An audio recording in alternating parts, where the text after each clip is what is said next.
in dai ba ta biyan taxes ma wasu sun ce kamar ai America tana iyakar wannan wato yan ta'adda. To ka gani America tun da suka shigo Niger a lokacin kamin America ta zo Niger back in 2011 ba mu da terrorist ko guda a cikin Niger babu.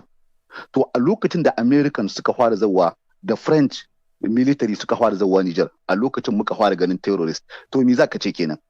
Ba mu san terrorist ba da suka zo.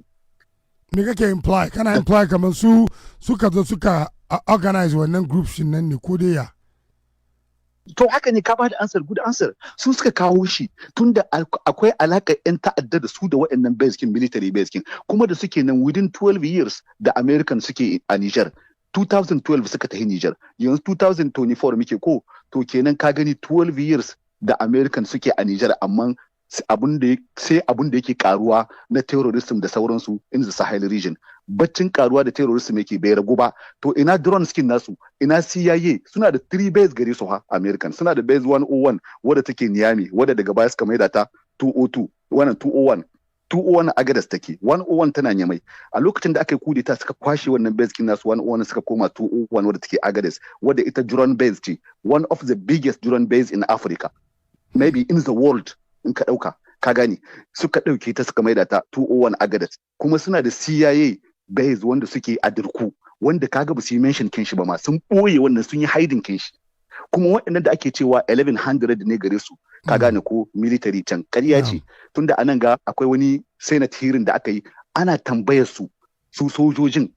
ana waɗansu question da ake yi wanda senator suke musu question a game da waɗansu abubuwa na tantancewa kana gani ai senate hearing ko kuma house hearing da ake yi nan ga to ana tambayar shi general Michael Langley wanda yake shine na Africom kaga suna da gashi da suna commands in Africa akwai African command akwai Sin command Sin command kin wani Egypt ne abin da ya shahi Middle East yake shine na America su suke kula da shi abin da ya shahi na Africa shine African command Africom shine suke cewa Africom to Africom kin nan Michael Langley shine wanda yake commander kin shi General Michael Langley baki ne African American ne shi to kuma ku yawancin lokaci ka san nasaru sai su yi using kin bakin mutum su tura shi ya cuci bakakin mutane yan uwan shi yanda Obama kaga baki ne suka yi using kin Obama aka yi destroying kin Libya yanzu sai suke using kin kuma wani bakin mutum suka tura shi Africa kenan in ma wani abu ya faru za su ce baki ne irin ku kaga dabarar su to mu bakakin mutane ba mu da wayo Obama he is one ka gane ko wanda ya je binneniya ya yi destroying kin Libya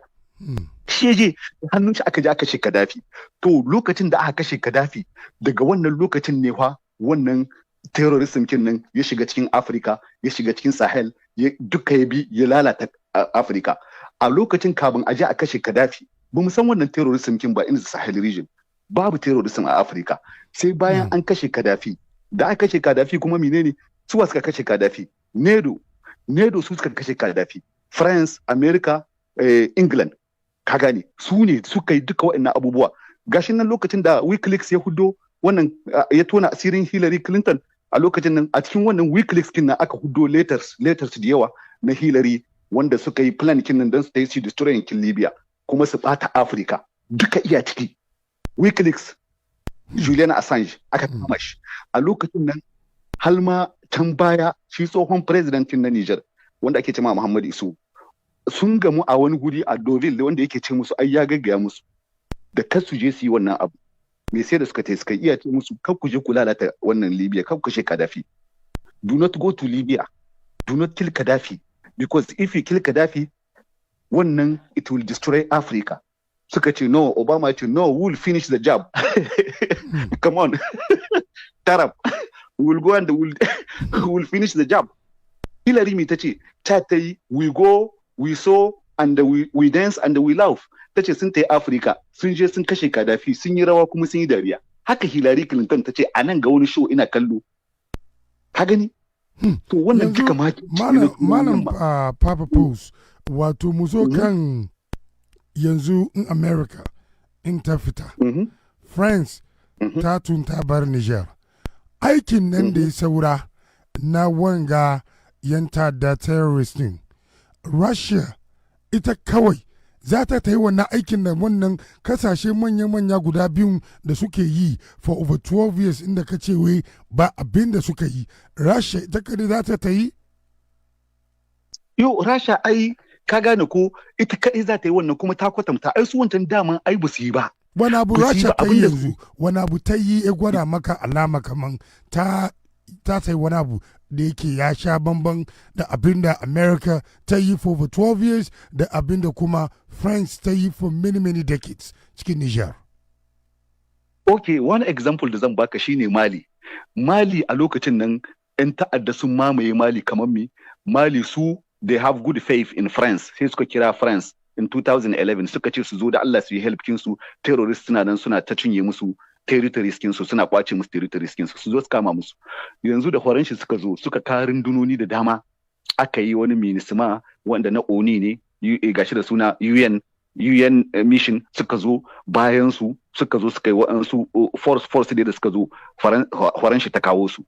To waɗannan duka rundunoni da aka kawo aka ajiye su a Mali tsawon shekara kusan 12 suka yi, shekara 12 babu abin da ya karu sai ta'addanci da ya karu a Mali, sai jihadis da suka karu, sai suna ta kwace musu territory, suna ta kwace musu kasa, suna ta kwace musu, sai da aka kwace wajen more than 60% na Mali land. Duka waɗannan terrorists suka amshe yan ta'adda su suka amshe. To sai yanzu a lokacin da suka gane